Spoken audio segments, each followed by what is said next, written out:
जय हिंद मेरे सभी साथियों को। स्वागत है आपका Kumar Gaurav current affair class notes में। और आज की क्लास में आप सभी के लिए बहुत ही इम्पोर्टेंट मैं सीरीज़ लेकर आया हूं, जिसमें आपको बायोलॉजी के जो प्रश्न हुए थे उन पर चर्चा कराऊंगा। इसके साथ साथ एक डॉक्टर बी आर अम्बेडकर से संबंधित एक क्वेश्चन बना था आपका, इन पर भी हम चर्चा करेंगे। पूरी की पूरी जानकारी आपको दूंगा, जो भी आपकी डॉक्टर बाबा साहेब अम्बेडकर से बनेगी उसकी सारी जानकारियाँ। इसके बाद आपके लिए कुछ मुख्यमंत्री और राज्यपालों पर भी हम चर्चा करेंगे। और उसके बाद बहुत ही महत्वपूर्ण आज की जो एक सीरीज़ है आपके लिए, वो आज की सभी शेरनियों के लिए है। तो शेरनियाँ एक बार वीडियो को सभी लाइक कर देंगी, क्योंकि मैं अंत में आपके लिए बहुत इंपॉर्टेंट और स्पेशल चीज़ लेकर आया हूँ। तो वो सारी की सारी जो मैं आज स्टडी कराने वाला हूँ वो सभी शेरनियों को समर्पित है। ठीक है, तो चलिए शुरुआत करते हैं पहले क्वेश्चन से। पहला क्वेश्चन है आपका नवजात शिशु देखभाल सप्ताह। तो नवजात शिशु देखभाल सप्ताह आपका कब मनाते हैं? 15 से 21 नवंबर को इसको मनाया जाएगा। ठीक है, यानी कि इसको क्यों मनाया जाएगा, इसकी थीम क्या है, इसे समझते हैं पहले, उसके बाद कुछ चर्चा करते हैं। तो 15 से 21 नवंबर तक इस सप्ताह को आयोजित किया जाएगा और इसकी थीम है हर नवजात का जन्म, अधिकार और स्वास्थ्य। यानी आप सभी को पता है कि हमारे देश में 28 दिन के बाद, है ना, 28 या यूँ कहें कि भारत में 28 दिन का जो बच्चा होता है उसे नवजात बच्चा कहा जाता है। लेकिन आपको समझना ये है यहाँ पर कि भारत में जन्म के समय लगभग 26 लाख बच्चों की मृत्यु हो जाती है। तो हर बच्चे का क्या है, जन्म के बाद क्या होना है मित्रों, अधिकार है जीवन यापन करने का। तो उसी के प्रति देखभाल के लिए आपका नवजात शिशु देखभाल सप्ताह बनाया जाता है। यहाँ पर महिला और शिशु सुरक्षा को बेहतर किया जाता है और यहाँ पर उसके पोषण को बढ़ावा दिया जाता है। ठीक है, उसके पोषण स्तर को बढ़ावा दिया जाता है। ठीक है, तो यहाँ पर इतना याद रखना है कि नवजात जो बच्चा होता है आपका, वो 28 दिन का बच्चा होता है जन्म के बाद। ठीक है, ये बात आप समझना। अब आपके कुछ महत्वपूर्ण प्रश्न आपके, जैसे कि निमोनिया, ये जीवाणु जनित रोग है आपका, और ये किसको प्रभावित करता है, आपके फेफड़ों को प्रभावित करता है। अब डे की बात आई है तो आपके लिए ललन टॉप डे है। नवंबर माह का पुनः से हम क्या करेंगे, रिवीजन लगाएंगे और एक एक दिवस को याद करेंगे। कुल मिलाकर आप पूरी वीडियो को अंत तक अवश्य देख लेना, बहुत मजा आने वाला है। बहुत सारी सीरीज आपके लिए लेकर आया हूँ और सारे के सारे क्वेश्चन आपके यहीं से क्लियर भी होने वाले हैं। तो 1 नवंबर को आपका विश्व शाकाहारी दिवस मनाते हैं और इसी दिन आपका छत्तीसगढ़ दिवस भी मनाते हैं। इसके बाद आपका विश्व सुनामी जागरूकता दिवस, ये कब मनाते हैं, 5 नवंबर को। 9 नवंबर को उत्तराखंड की स्थापना दिवस मनाते हैं। 12 नवंबर को विश्व निमोनिया दिवस मनाते हैं। 14 नवंबर को बाल दिवस और इसी दिन आपका मधुमेह दिवस भी मनाते हैं। 15 नवंबर को झारखंड का स्थापना दिवस मनाते हैं। 9 नवंबर को विश्व शौचालय दिवस और अंतर्राष्ट्रीय पुरुष दिवस भी मनाते हैं। 21 नवंबर को आपका विश्व टेलीविज़न दिवस मनाते हैं और 26 नवंबर को भारत का संविधान दिवस मनाते हैं। इसके बाद 30 नवंबर को सेंट एंड्रयू डे भी मनाते हैं आपका। ठीक है, तो ये डे का हमारा कुछ क्वेश्चन थे जो मैंने आपको समझाने की कोशिश की है। आगे आपका जो क्वेश्चन नंबर 2 है, इसमें आपको मैंने बताया था कि बाबा साहेब भीमराव अम्बेडकर के बारे में आपको कुछ महत्वपूर्ण बातें बताऊंगा। तो वे महत्वपूर्ण बातें आपको इस क्वेश्चन के बाद में बताने वाला हूं। तो सभी साथी इस क्वेश्चन को तो पूरा अवश्य देखना। यहाँ से जितने भी क्वेश्चन आपके भीमराव अम्बेडकर साहब से बनेंगे वो सारे के सारे मैं डिस्कस करूँगा, सभी आपको समझाऊँगा। ठीक है, शिक्षा वह शेरनी का दूध है जो जितना पिएगा वो उतना ही दहाड़ेगा। ठीक है, तो इस पॉइंट को आप समझिए और इस क्वेश्चन को आप पूरा देखना। डॉक्टर भीमराव अम्बेडकर विधि विश्वविद्यालय का शिलान्यास। तो हाल ही में आप सभी को पता है कि भारत में कानून व्यवस्था को और ज़्यादा मजबूत करने के लिए एक विधि विश्वविद्यालय को क्या किया गया है, स्थापित करने के लिए उसका शिलान्यास किया गया है। ठीक है, और कहाँ पर ये, तो ये बेहतरीन काम आपका होने वाला है जयपुर में। जयपुर जो कि आपके लिए परीक्षा की दृष्टि से बहुत ज़्यादा इंपॉर्टेंट है। जयपुर से संबंधित आप सारी बातों को याद रखना, मैं आपको बता रहा हूँ बोलकर। जयपुर में ही आपका तीसरा सबसे बड़ा स्टेडियम बनने वाला है। जयपुर में ही आपका मित्रों क्या बनेगा, तो पहला कोचिंग हब बनेगा।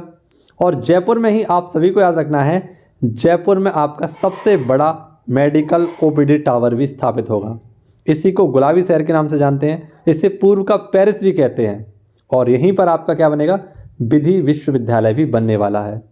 इसमें लागत कितनी आने वाली है, तो 387 करोड़ इसमें लागत आने वाली है। ठीक है, कानून व्यवस्था को और भी ज़्यादा मजबूत करने के लिए इसे स्थापित किया जाएगा। ठीक है, अब जयपुर की बात आई है, यानी कि राजस्थान की बात आई है। तो लोकसभा सीटें हैं 25, राज्यसभा सीटें हैं 10 और विधानसभा सीटें हैं कितनी आपकी 100।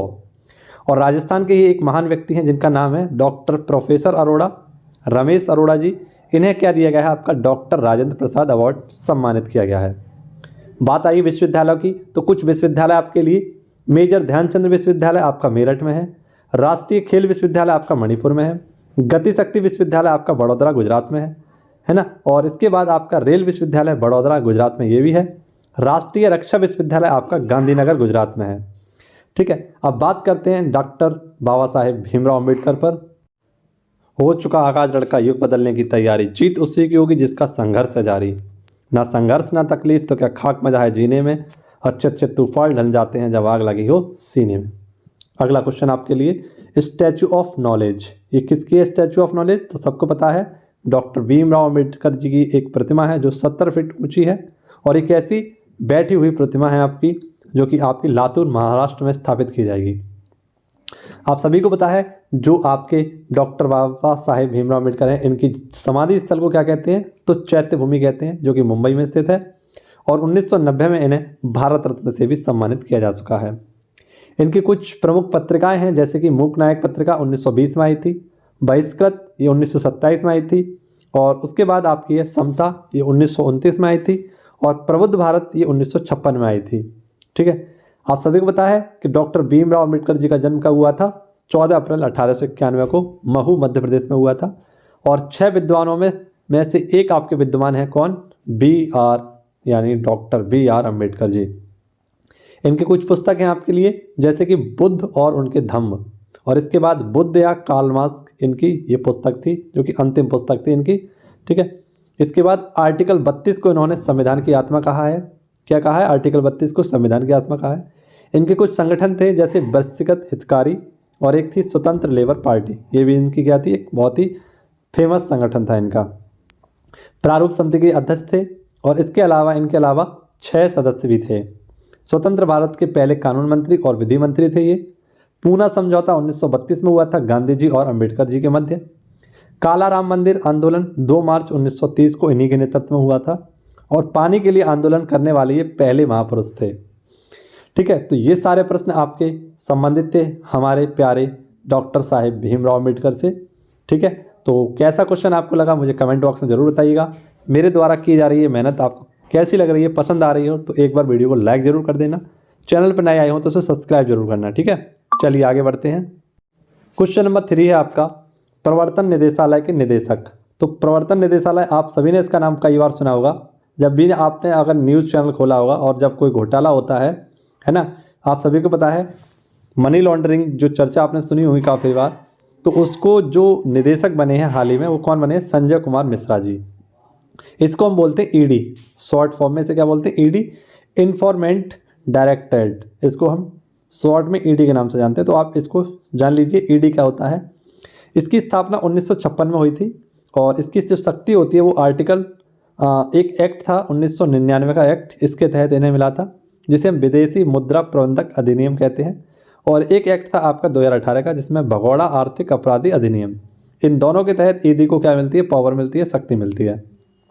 आप सभी को पता है मनी लॉन्ड्रिंग को रोकना इसका कार्य होता है। तो 1 साल का इनका कार्यकाल विस्तार किया गया है संजय कुमार का। इससे पहले भी यही थे, लेकिन इनका क्या कर दिया है? 1 साल का सेवा विस्तार कर दिया गया है। अब बात आई है नियुक्तियों की, तो आपके लिए कुछ महत्वपूर्ण और बहुत ही इंपॉर्टेंट आप सभी के लिए नियुक्तियां हैं, तो सभी लोग एक बार देखेंगे। और शेरनियाँ तो बिल्कुल अंत तक वीडियो तक बने रहना, क्योंकि शेरनियों के लिए आज बहुत ही खास मैं सीरीज लेकर आया हूँ जिसमें आपको बहुत सारी शेरनियों के बारे में मैं बताने वाला हूँ। राष्ट्रीय स्मारक प्राधिकरण, इसके हेड कौन बने थे? तो किशोर कुमार, ये 3 वर्ष के लिए इसके हेड बने थे। ठीक है, और इसके बाद आपको याद रखना है कि नए महान्यायवादी कौन है? R वेंकटरमणी है। केंद्रीय सतर्कता आयुक्त कौन है आपके? तो सुरेश एन पटेल हैं। विश्व बैंक के आपके जो अर्थशास्त्री कौन है? इंद्रमीत गिल हैं। FATF के नए अध्यक्ष कौन है? T राजा कुमार हैं। ब्लैक लिस्ट में आपके कौन कौन शामिल हो गए? तो म्यांमार, ईरान और उत्तरी कोरिया। इसके बाद NDRF के हेड कौन है आपके? अतुल करवाल। NCC के हेड कौन है? गुरमीत पाल सिंह। BSF के हेड कौन है? पंकज कुमार सिंह। असम राइफल के हेड कौन है? तो प्रदीप नैयर। और ITBP के यहाँ पर हेड चेंज हो चुके हैं, इनके स्थान पर नए आ चुके हैं। ठीक है, तो कमेंट बॉक्स में इनका नाम बताइए मुझे कि इनके स्थान पर कौन आए हैं। संजय अरोड़ा जी के स्थान पर संजय अरोड़ा जी हैं जो आपके दिल्ली के पुलिस आयुक्त बन चुके हैं। ठीक है, दिल्ली के पुलिस आयुक्त बन चुके हैं। क्वेश्चन नंबर 4, इसमें आपको सभी कुछ राज्य जो हमारे महत्वपूर्ण हैं उनके राज्य, उनके मुख्यमंत्री और उनके राज्यपालों के बारे में एक छोटी सी लिस्ट मैंने बताई है। इसे आप देखकर बताइएगा कि आपको कैसी लगी, ठीक है। और धीरे धीरे मैं आपको इन्हें याद भी करा दूंगा। तो सबसे पहले हम क्वेश्चन देखते हैं हमारा क्या है। हाल ही में आपसे पूछा गया है पश्चिम बंगाल के 22वें राज्यपाल के रूप में किसे नियुक्त किया गया है। तो सीधा सीधा आपसे क्वेश्चन पूछा जाएगा पश्चिम बंगाल के राज्यपाल, तो ये बने हैं आपके CV आनंद बोस। कौन बने? CV आनंद बोस, ठीक है। किसके द्वारा नियुक्त किए जाते हैं तो आप सभी को पता है, राज्यपाल आपके द्रौपदी मुर्मू यानी कि राष्ट्रपति जी के द्वारा नियुक्त किए गए हैं। और राज्यपाल की नियुक्ति भी राष्ट्रपति जी ही करते हैं, चाहे द्रौपदी मुर्मू जी के अलावा कोई और होता तब भी कोई और ही करता।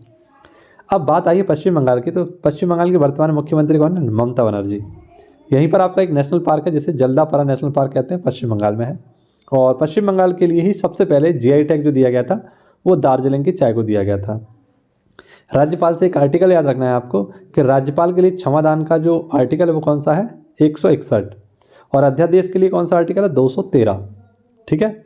अब बात आई है हमारे राज्यपालों की, तो आपको कुछ राज्यपाल भी याद रखने हैं, ठीक है। सीधा सीधा आपका टॉपिक है SSC GD में मुख्यमंत्री और राज्यपाल का, ठीक है। तो इनको हम देखते हैं। अब देखिए मित्रों, राजस्थान, तो राजस्थान के मुख्यमंत्री हैं आपके कौन? अशोक गहलोत। लेकिन आपको याद रखना है इसके राज्यपाल कौन है। तो यहाँ पर राजस्थान में आपको दिख रहा है राज, और यहाँ पर आपको दिख रहा है कलराज। तो आप याद रख सकते हैं कि यहाँ के राज्यपाल कौन है राजस्थान के? कलराज। मध्य प्रदेश के कौन है? तो मध्य प्रदेश में आपको दिख रहा है माँ, और यहाँ पर भी आपको माँ दिख रहा है। तो मंगू भाई छगन भाई पटेल यहाँ के हो गए, और यहाँ के मुख्यमंत्री कौन है? शिवराज सिंह चौहान। उत्तर प्रदेश के आपको पता ही होंगे, ये तो आपको पता ही होना चाहिए, आपका धर्म कर्तव्य है कि आप उत्तर प्रदेश के निवासी हैं, तो आपको याद होना चाहिए। लेकिन आप जिस भी प्रदेश के निवासी हैं उनके राज्यपाल और मुख्यमंत्री तो आपको याद ही होना चाहिए। उत्तर प्रदेश, इसके मुख्यमंत्री हैं आदित्य योगीनाथ, और यहाँ की वर्तमान में जो आपकी महिला गवर्नर हैं ये हैं आनंदीबेन पटेल। केरल के मुख्यमंत्री कौन है? पिनराई विजयन, और यहाँ के राज्यपाल कौन है आपके? मोहम्मद आरिफ खान। तमिलनाडु के मुख्यमंत्री MK स्टालिन, और यहाँ के कौन है? RN रवि। हरियाणा के मुख्यमंत्री मनोहर लाल खट्टर, और ये हैं बंडारू दत्तात्रेय। उत्तराखंड के पुष्कर धामी, और राज्यपाल हैं गुरमीत सिंह। महाराष्ट्र के एकनाथ शिंदे मुख्यमंत्री, और भगत सिंह कोश्यारी यहाँ के क्या हैं? तो आप सभी लोग याद रखना राज्यपाल हैं। और गुजरात, यहाँ के कौन है? भूपेंद्र भाई पटेल, और आचार्य देवव्रत राज्यपाल हैं, ठीक है। तो आई होप आपको ये क्वेश्चन पसंद आया होगा, ठीक है। ये सारे पॉइंट आप सभी लोग नोट डाउन कर लेना, और धीरे धीरे करके मैं आपको सारे के सारे याद भी करा दूंगा, ठीक है। आप बेफिक्र रहिए, बस केवल और केवल आप मेरे साथ 3 माह तक जुड़े रहिए। राजस्थान की राजधानी है जयपुर, मध्य प्रदेश की राजधानी भोपाल, उत्तर प्रदेश की राजधानी लखनऊ, और केरल की राजधानी तिरुवनंतपुरम, तमिलनाडु की राजधानी आपकी चेन्नई, हरियाणा की राजधानी चंडीगढ़, उत्तराखंड की राजधानी देहरादून, महाराष्ट्र की राजधानी मुंबई, और गुजरात की राजधानी है गांधीनगर। आगे आपके सामने एक और बेहतरीन सा लल्लन टॉप क्वेश्चन है, और क्वेश्चन है आपका सिटीज कोप 20, माफ करना, सिटीज कोप 19, जिसे हम क्या कह सकते हैं? CITES। इसकी फुल फॉर्म देख लीजिए, convention of international trade in advantaged species of flora and fauna, ठीक है। तो हाल ही में इसकी, ये आप सभी को याद नहीं रखनी है, कोई दिक्कत नहीं है, याद करना चाहें तो कर सकते हैं, लेकिन इतना आपसे नहीं पूछा जाएगा, इतना लंबा फुल फॉर्म नहीं पूछा जाएगा कभी भी, ठीक है। तो मित्रों आप सभी को याद क्या करना है, देखो कोप 19 आप सभी देख रहे हैं, कोप 19 इसका आयोजन कहाँ पर हुआ है? तो आप सभी लोग याद रखना पनामा में। पनामा की राजधानी है पनामा सिटी। जब आप उत्तरी अमेरिका से दक्षिण अमेरिका की तरफ जाएंगे तो आपको एक पनामा जल संधि को पार करना पड़ेगा, तो वो पनामा जल संधि आपकी किस देश में पड़ेगी? पनामा सिटी में ही पड़ेगी, ठीक है। ये आपका कहाँ पर है? तो मध्य में है, किसके? उत्तरी अमेरिका और दक्षिण अमेरिका के, ठीक है। मध्य अमेरिकी देश है ये आपका, याद रखना। और इसका उद्देश्य क्या है? तो संकटग्रस्त जो आपके जीव जंतु हैं उनको आगे लाना और इनकी अवैध तस्करी को रोकना, इसका क्या है? मुख्य उद्देश्य है। स्थापना कब हुई थी? 1975 में, और 1976 में इसमें भारत भी शामिल हो गया। हेडक्वार्टर कहाँ पर है? जिनेवा स्विट्जरलैंड में। और इसी को अदर नेम है, इसको आप याद रख लेना, अगर वो ना याद रख पाए तो आप इसे याद रखना, विश्व वन्य जीव सम्मेलन। इसका अन्य नाम है इस बैठक का, किसका? कोप 19 का, ठीक है, सिटीज कोप 19 का। अब आप सभी को पता है कि हाल ही में हमारी कुछ बैठक हुई हैं, उनको हमें याद करना चाहिए। जैसे कोप 27 ये मिस्र में हुआ था, SCO की बैठक आपकी समरकंद उज्बेकिस्तान में, बिम्स्टेक की बैठक कोलंबो में हुई थी, ब्रिक्स की बैठक आपकी चीन में हुई थी, G7 की बैठक आपकी जर्मनी में हुई थी, G20 की बैठक ये इंडोनेशिया में चल रही है, और GST परिषद की बैठक आपकी चंडीगढ़ में हुई थी। ठीक है, तो ये सारे पॉइंट आपको बैठकों से याद रखने थे। आपकी परीक्षा में कहीं ना कहीं आपसे ये पूछे जाएं तो आप इसको टिक कर सकते हैं, और मैं लगभग 5 से 10 बार इस चीज़ का आपको रिवीजन करा चुका हूँ। अब कुछ ललन टॉप प्रश्न देख लीजिए। जैसे रेड डाटा बुक किसके द्वारा जारी की जाती है? IUCN के द्वारा। ठीक है, और 1948 में इसकी स्थापना की गई थी। इसमें भी आपके संकटग्रस्त जो आपके जीव जंतु होते हैं उनको रखा जाता है। क्वेटो प्रोटोकॉल आपका 1997 में हुआ था, जापान में है एक स्थान क्वेटो, यहीं पर हुआ था।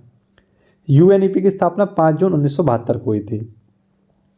अगला क्वेश्चन है आपका बेहद इंपॉर्टेंट क्वेश्चन है, और इसमें आपको कुछ महत्वपूर्ण शुभंकर कराने वाला हूं, और कमेंट बॉक्स में इनके आंसर आप देने वाला है, मुझे देना। ठीक है, पेरिस ओलंपिक और पैरालंपिक के शुभंकर। तो पेरिस ओलंपिक आप सभी को पता है कब होने वाले हैं? 2026 में, माफ करना 2024 में होने वाले हैं। तो यहाँ पर आपके जो मित्रों क्या है, पेरिस ओलंपिक और पैरालंपिक, इनके जो शुभंकर हैं इनको लॉन्च कर दिया गया है। ये आपके जो पेरिस ओलंपिक है ये 33वें नंबर के होंगे, और पैरालंपिक है ये आपके 17वें नंबर के हैं। तो एक इसका जो शुभंकर बनाया गया उसका नाम है फ्रीजियन कैप। ये फ्रीजियन कैप क्या है आपका? तो फ्रीजियन कैप एक टोपी है आपके, कैप मतलब टोपी होती है, और ये कैसे रंग की है? लाल रंग की है। इसमें एक आपका कार्टून टाइप का बना हुआ है ना, वो कैसे नीली आंखें उसकी, और इसी को हम क्या कहते हैं? लिबर्टी कैप के नाम से भी जानते हैं। जब फ्रांस की क्रांति हुई थी तो फ्रांस की क्रांति में जो आज़ादी में समर्थित लोग थे उनके द्वारा इस टोपी को पहना गया था। तो इसी वजह से इसको क्या कर रखा गया है मित्रों? पेरिस में होने वाले हैं, है ना, तो इसीलिए इसका जो शुभंकर रखा गया है वो फ्रीजियन कैप रखा गया है। अब आप सभी को बताया कि हाल ही में हमारे कुछ महत्वपूर्ण से खेल हुए थे, उनके हमें क्या याद रखने हैं? शुभंकर याद रखने हैं। तो सबसे पहले मुझे कमेंट बॉक्स में बताइए, खेलो इंडिया यूथ गेम्स, खेलो इंडिया यूथ गेम्स, इसका आपका शुभंकर क्या था? खेलो इंडिया यूनिवर्सिटी गेम का आपका शुभंकर क्या था? शीतकालीन ओलंपिक का आपका शुभंकर क्या है? इससे पहले 32 वाले जो आपके टोक्यो ओलंपिक हुए थे उसका, और टोक्यो पैरालंपिक का आपका शुभंकर क्या था, ये बताइए। तो ये सारे पॉइंट आपको कमेंट बॉक्स में जल्दी से इनका आंसर दीजिए, कौन कौन इसका आंसर देने वाला है। तो आपको मैंने पहला क्वेश्चन पूछा था खेलो इंडिया यूथ गेम्स, इसका क्या था आपका? इसका था आपका धाकड़। खेलो इंडिया यूथ गेम्स का क्या था आपका? धाकड़। और खेलो इंडिया यूनिवर्सिटी गेम्स का क्या था? वीरा। क्या था मित्रों? वीरा। इसके साथ शीतकालीन ओलंपिक का क्या था?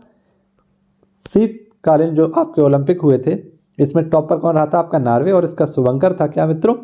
ये पॉइंट आप सभी लोग याद रखना, विन ड्वेन ड्वेन। क्या था मित्रों? Win Dwayne Dwayne.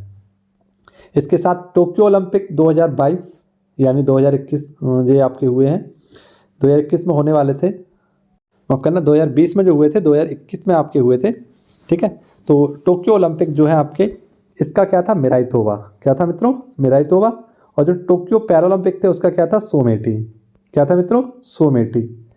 और चलिए कमेंट बॉक्स में एक इसका आंसर दीजिए मुझे, कमेंट बॉक्स में इसका आंसर मुझे दीजिए, जो हाल ही में आपके 36वें नंबर के राष्ट्रीय खेल हुए थे, 36वें नंबर के राष्ट्रीय खेल जो हुए थे इनका शुभंकर क्या है? अगर इसका शुभंकर का आंसर आपने दे दिया तो आपकी तैयारी बहुत तगड़े में चल रही है। और सभी शेरनियों के लिए जो क्वेश्चन मैं लाने वाला था उसे मैं आपके सामने रखने वाला हूं, तो तैयार रहें सभी शेरनियाँ। भारतीय सेना की पहली महिला स्काई ड्राइवर कौन बनी है?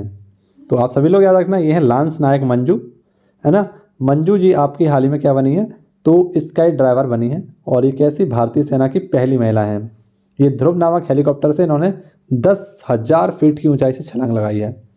तो इन्हीं के लिए ये क्वेश्चन समर्पित है। ठीक है, तो आइए सभी महिलाओं के बारे में समझते हैं जो हमारे लिए महत्व। तो देखिए शेरनियों के लिए स्पेशल, महिला स्पेशल है आपका। ठीक है, चलिए तो देखते हैं मित्रों, सर्वाधिक रन बनाने वाली जो आपकी पहली महिला कौन है? मिताली राज। ONGC की पहली महिला अध्यक्ष कौन है? तो ये है आपकी अलका मित्तल। सेबी की पहली महिला अध्यक्ष कौन है? माधवी परिवच। गुरुग्राम की पुलिस आयुक्त कौन है? कलाराम चंद्रन। JNU की पहली महिला अध्यक्ष कौन है? शांतिश्री धूलीपड़ी। इसके साथ ZSI zoological survey of India, इसकी पहली महिला अध्यक्ष कौन है? धृति बनर्जी। WTO की पहली महिला महानिदेशक कौन है? ओंकाजी इवेला, नागोजी ओंकाजा इवेला, और ये है अपनी चाची जी। ठीक है, रजिया सुल्तान, यह है आपकी प्रथम मुस्लिम शासक। मदर टेरेसा 1979 में इनको शांति का नोबेल पुरस्कार दिया गया था।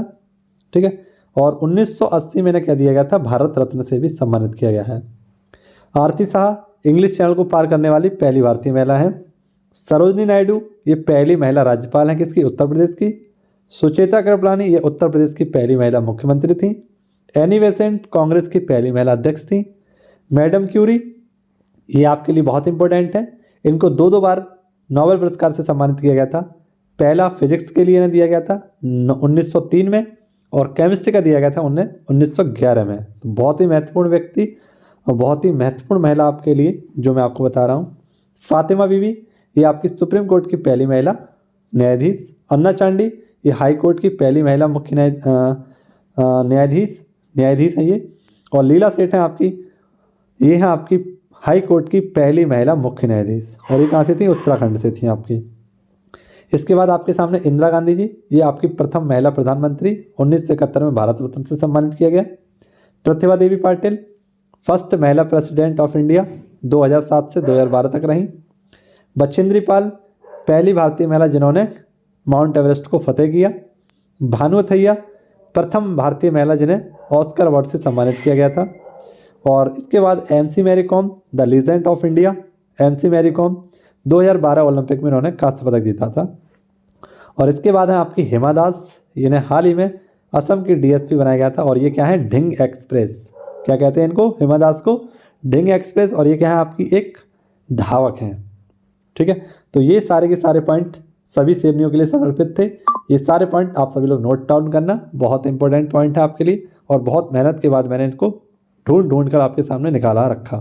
मैं चाहता तो केवल और केवल आपके सामने यही क्वेश्चन पढ़ाकर आपको आगे बढ़ जाता, लेकिन मुझे लगा कि यहाँ पर आपको कुछ स्पेशल देना चाहिए, तो आपको मैंने ये दिया। आई होप आपको ये मेरी मेहनत पसंद आई होगी। आगे देखते हैं आपके लिए, और इसमें आपको अक्टूबर माह के सारे पुरस्कार कराने वाला हूँ। तो देखिए मित्रों, एक्सीलेंस इन लीडरशिप फॉर आपके लिए क्या है, फैमिली प्लानिंग अवार्ड। तो excellence in leadership of family planning award ये हाल ही में भारत को दिया गया है, यानी ये आपका परिवार नियोजन के लिए दिया गया है, किसको, भारत को। और इसे ग्रहण किसने किया है, किसने लिया है, तो मनसुख मंडाविया, जो सबके मन को भाते हैं वो है मनसुख मंडाविया, और ये आपके स्वास्थ्य मंत्री और रसायन मंत्री। ठीक है, किसने दिया है, सॉरी ये कहाँ पर दिया जाएगा, तो आपका थाईलैंड में दिया जाएगा। ठीक है, कहाँ पर, थाईलैंड में। अब बात आई है पुरस्कारों की, तो आपको अक्टूबर माह के सारे पुरस्कार में एक साथ ही करा देता हूँ। देखिए मित्रों, यहाँ पर सबसे पहले आपको याद रखना है, वैली के सेफोर्ड मेडल से किसे सम्मानित किया गया था, तो डॉक्टर सुभाष बाबू को इन्हें सम्मानित किया गया था। इसके बाद हाल ही में आपका पहला केरल ज्योति पुरस्कार किसे दिया गया था, तो एमटी वासुदेवन को दिया गया था। सेलेविरिया पुरस्कार ये अरुणा साईराम को दिया गया था, फ्रांस का पुरस्कार है ये आपका, सर्वोच्च नहीं है। ठीक है, एजुथॉचन ये आपका ए सेतु माधवन को दिया गया। ऑर्डर ऑफ ऑस्ट्रेलिया अमित दास को दिया गया। ठीक है, किसे दिया गया, अमित दास को। और इसके बाद है आपका फ्रेंड्स ऑफ लिबरेशन वॉर सम्मान, ये किसे दिया गया था, एडवर्ड कैनेडी को। किसके द्वारा, तो अपनी जो शेख हसीना जुल्फवाली हैं उनके द्वारा, यानी कि बांग्लादेश की प्रधानमंत्री के द्वारा। लिबर्टी पुरस्कार ये जेलेंस्की के द्वारा दिया गया था। यूनेस्को शांति पुरस्कार एंजेला मर्केल को दिया गया। विटली अवार्ड चारुदत्त मिश्र को दिया गया। बुकर पुरस्कार अरुणा तिलक, ये श्रीलंका की हैं, इन्हें दिया गया। लता दीनानाथ पुरस्कार ये आपका नरेंद्र मोदी जी को दिया गया। और अंतर्राष्ट्रीय बुकर पुरस्कार गीतांजलि श्री को दिया गया। ठीक है, तो ये सारे पॉइंट आपको याद रखने हैं, आपको एक ही साथ मैंने 2 मिनट के अंदर लगवा दिए। आगे आपका है क्वेश्चन नंबर 9, और इस पर भी हम चर्चा करेंगे। किस राज्य में दुनिया की पहली बार ड्रोन के जरिए पशुओं के टीकों की आपूर्ति की गई है? तो आप सभी को याद रखना है कि जो दुनिया में पहली बार ऐसा काम हुआ है कि क्या हुआ है, ड्रोन के द्वारा पशुओं की जो वैक्सीन होगी उसको क्या किया गया है मित्रों, उसको हाल ही में आपूर्ति की गई है। उसकी क्या आपूर्ति की गई है, तो 20 किलोमीटर दूर यहाँ से क्या किए जाएंगे, ड्रोन के माध्यम से ये पशुओं के लिए टीके पहुँचाए जाएंगे। और ये टीका आपका बनाया किसने है, तो ये भी जान लीजिए, भारतीय रोग प्रतिरोधक लिमिटेड है, हैदराबाद की कंपनी है, इसके द्वारा बनाए गए हैं। और इस टीके का नाम भी जान लीजिए, ओवैक टीका इस टीके का नाम है। तो अरुणाचल प्रदेश में यहाँ पर इसे पहुँचाया गया है ड्रोन की सहायता से। ठीक है, अरुणाचल प्रदेश के मुख्यमंत्री कौन है, पेमा खांडू जी। यहाँ पर ये आपके टीके पहुँचाए गए। ठीक है, आप सभी को पता है अरुणाचल प्रदेश में ही हाल ही में आपका जो एक नया रिपोर्ट है उसका नाम क्या हो गया है, डोनी पोलो हवाई अड्डा। क्या हो गया मित्रों, डोनी पोलो हवाई अड्डा कहाँ पर है आपका, तो अरुणाचल प्रदेश में ही है। ठीक है, अरुणाचल प्रदेश में आपका बोमडीला दर्रा है और दीफू दर्रा है। एक्वा पार्क आपका कहाँ पर है, तो वो भी अरुणाचल प्रदेश में है। और सबसे पूर्वी जो शहर है आपका, यानी सबसे पूर्वी बिंदु है, वो आपका केविथु बालांगू यहीं पर है। आप सभी लोग मुझे इसकी देशांतर संख्या कितनी है ये बता दीजिए, यानी देशांतर में इसका नंबर कितना है, इधर कितना होता है ये बता दीजिए, उत्तर में कितना होता है ये भी बता दीजिए, और दक्षिण में कितना है ये भी कमेंट बॉक्स में मुझे बता दीजिए।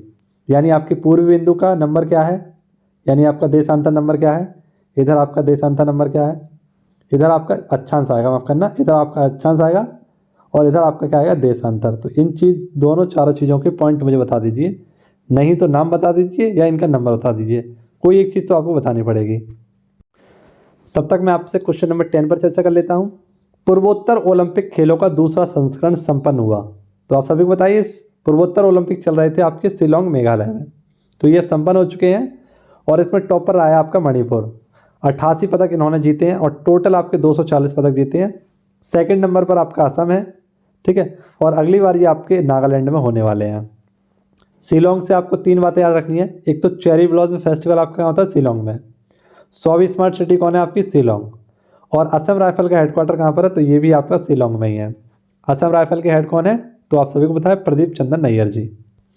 अब गौरव सीरीज में आपके सर ने कराए थे पर्यावरण संबंधित कुछ क्वेश्चन, तो पहले उस पर चर्चा करते हैं, ठीक है, और ये आपके लिए बहुत इंपॉर्टेंट क्वेश्चन होंगे। देखिए, आपका पहला है, राष्ट्रीय हरित न्यायाधिकरण अधिनियम कब आया था, 2010 में। कृत्रिम वर्षा के लिए क्या सहायक होता है, सिल्वर आयोडाइड। भोपाल गैस त्रासदी आपकी कहाँ पर हुई थी, तो ये आपकी भोपाल मध्य प्रदेश में हुई थी दिसंबर 1984 में, और उस कंपनी का नाम था यूनियन कार्बाइन कंपनी, ठीक है। मिथाइल आइसोसाइनाइड यहाँ पर क्या हुआ था, आपका सर्वाइव हुआ था। निरी, इसका मुख्यालय कहाँ पर है आपका, नागालैंड, माफ़ करना, नागपुर में। और नागपुर के क्या फेमस है आपके, तो संतरे फेमस है। क्या फेमस है, संतरे, ठीक है। इसके बाद आपका एजेंडा 21 किसकी रिपोर्ट है, तो एजेंडा 121 आपकी 1992 में आपका पहला पृथ्वी सम्मेलन जो हुआ था उसकी रिपोर्ट है, ठीक है। कहाँ पर हुआ था, कमेंट बॉक्स में मुझे बता दीजिए, आपका पहला पृथ्वी सम्मेलन कहाँ पर हुआ था। इसके बाद सतत विकास लक्ष्य कितने हैं आपके, 17 गोल हैं इसके, और 2015 से 2030 तक इनको पूरा किया जाएगा। पर्यावरण दिवस आपका 5 जून को बनाया था और पहली बार 1974 में बनाया गया था, और इसे होस्ट किया था अमेरिका ने। इकोलॉजी, ये शब्द किसने दिया है, अर्नेस्ट हैकल ने, और इकोसिस्टम ये दिया है आपका टेंसले ने। मॉन्ट्रियल प्रोटोकॉल 16 सितंबर 1987 को कनाडा में हुआ था, ठीक है, और ये किसके लिए, सतत विकास, जो आपका सतत पर्यावरण है उसके लिए हुआ था। इसके बाद आपका श्वसन मूल, ये क्या है, मैंग्रोव वनस्पति में होता है। दलदली भूमि से आपका क्या निकलता है, मीथेन गैस निकलती है, ठीक है। तो ये जो क्वेश्चन थे आपके किससे संबंधित थे, गौरव सीरीज से संबंधित थे, ठीक है। तो ये सारे पॉइंट जो मैंने आपको बताए थे शुरुआत में वो मैंने करा दिए हैं आपको। जैसे भीमराव अम्बेडकर रहे, शेरनियों के लिए विशेष सीरीज रही वो करा दी, और आपका ये पर्यावरण संबंधित क्वेश्चन हो गए। अब बचा क्या आपका, तो बचा है आपकी गौरव सीरीज, जो आप सर ने संडे को आपकी ली थी। गौरव सीरीज नहीं कहेंगे उसे, वो आपका क्या था, वो पूरा का पूरा बायोलॉजी का भंडारा था आपका। क्या था, बायोलॉजी का भंडारा। तो बायोलॉजी का भंडारा अगर मैं इसमें करा दूंगा आपके लिए, ठीक है, तो आप सभी को थोड़ी वीडियो लंबी हो जाएगी, तो मैं सोच रहा हूँ उसके लिए अलग से वीडियो बना दूँ। तो कमेंट करके सभी साथी बताना मुझे कि उसकी अलग से वीडियो आपके लिए बननी चाहिए या नहीं बननी चाहिए, या धीरे धीरे करके आपके लिए इसी में इसको एडजस्ट कर दूँ। जैसा भी आप चाहें मुझे कमेंट बॉक्स में बता देना, मैं वैसा ही कर दूँगा। अगर आप सभी लोग कहेंगे कि अलग वीडियो बना दीजिए तो अलग वीडियो बन जाएगी उसकी, ठीक है। और आप सभी लोग कहें कि इसी में आप धीरे धीरे क्वेश्चन करा दीजिए, तो लगभग 7 से 8 पेज हैं आपके, तो धीरे धीरे मैं आपको 2-2 पेज करके पूरी बायोलॉजी खत्म करा दूंगा, ठीक है, बहुत ही कम समय में, ठीक है। सबसे बड़ी बात है समय की। इसके बाद अगर आप चाहें कि उसकी एक अलग से वीडियो बन जाए 10-15 मिनट की, तो ये भी आपका हो सकता है ना, 15-20 मिनट की आपकी वीडियो बन जाएगी, तो वहाँ से भी आपके एक कंप्लीट हो जाएंगे। उसके बाद एक एक करके हम क्या कर लेंगे मित्रों, अगली कक्षाओं में उसको रिवाइज़ कर लेंगे, क्योंकि हमारे पास काफ़ी सारी सीरीज़ हो चुकी हैं। सीरीज़ में अगर हम बात करें तो आपकी पर्यावरण वाली सीरीज़ हो गई एक आपकी, है ना, बायोलॉजी वाली आपकी एक सीरीज़ हो गई, इसके बाद आपकी एक जनसंख्या वाली सीरीज़ हो गई, एक आपकी इकॉनमी वाली हो गई, है ना। इसके बाद आपकी जीएसटी की भी होने वाली है एक, कुछ समय में जीएसटी पर भी आपकी एक पूरी क्लास होगी, क्योंकि आपका टॉपिक है जीएसटी का, ठीक है। इसके बाद आपकी साइंस की कुछ वीडियो रहने वाली है, इसमें फिजिक्स की कुछ क्वेश्चन रहेंगे आपके, है ना, साइंस की आपकी वीडियो होगी। इसके बाद आपको पता है कि अगर आप चाहें तो इसी में आपकी मैं करा सकता हूँ इतिहास वाली। कौन से मित्रों? एक इतिहास वाली आपकी सीरीज जिसमें आपका प्राचीन इतिहास हो चुका है। अभी बचा क्या है आपका? तो आधुनिक इतिहास बचा है। ठीक है, आधुनिक इतिहास की पूरी PDF में आपको यहाँ पर कराने वाला हूँ। आधुनिक इतिहास के मैंने खुद नोट्स बनाए आपके लिए, उसका मैं कराने वाला हूँ। और इसके बाद आपका बुक भी हो चुकी है। कौन सी मित्रों? प्राचीन की कुछ बुक हो चुकी हैं आपकी, लेकिन यहाँ पर आपकी करंट की बुक रह चुकी हैं। अभी करंट की बुक भी करानी है। ठीक है, और प्रमुख निधन भी कराने हैं आपके, प्रमुख इंडेक्स भी कराने हैं। ठीक है, तो ये सारे पॉइंट आपको मैं कराने वाला हूँ बहुत कम समय में। ठीक है, इनके अलग से मैंने नोट्स बनाए हैं। अगर आप सभी लोग इससे ज्वाइन करना चाहते हैं, ठीक है, तो ये थोड़े से पेड हैं आपके लिए। ठीक है, थोड़े से पेड हैं, ये आपको ज़्यादा नहीं, आपको बहुत ही कम मात्रा में आपको पेड करने पड़ेंगे। ठीक है, तो यहाँ से आप क्या कर सकते हैं, उसको ज्वाइन कर सकते हैं टेलीग्राम चैनल को।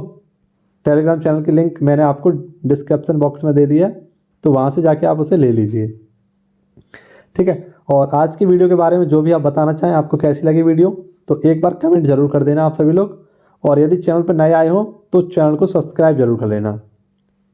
ठीक है, और बेल आइकन घंटी को भी दबा लेना, जिससे कि आपको सारे के सारे लेटेस्ट अपडेट वीडियो नोटिफिकेशन मिलते रहें। ठीक है, और आप सभी के सामने डेली आपकी लाइव क्लास चलती है अब डिस्कशन वाली, तो आपका कोई भी डाउट रहा करे तो मुझसे वहाँ पर पूछ लिया करो। ठीक है, लाइव क्लास से ज़रूर जुड़ें। यहाँ से भी आपका मैं बहुत अच्छा रिवीजन करा रहा हूँ। अक्टूबर माह का पूरा रिवीजन हमने रात किया था, और अब हम करेंगे नवंबर माह का कुछ ही समय में। तो कल आप सभी लोग जरूर जुड़ना। कल हम नवंबर माह का जो 20 दिन का आपका करंट अफेयर स्टार्ट हो गया है, यानी जो हो चुका है, उसका हम रिवीजन लगाएंगे। और उसके बाद आपका 100 क्वेश्चन का एक टेस्ट मैं दूंगा, एक जगह बताऊंगा, यहाँ से आपको 100 नंबर का टेस्ट लगाना है। ठीक है, तो चलिए मिलना होता है आपसे अगली वीडियो में। तब तक के लिए खुश रहें, मस्त रहें, व्यस्त रहें। जय हिंद, जय भारत।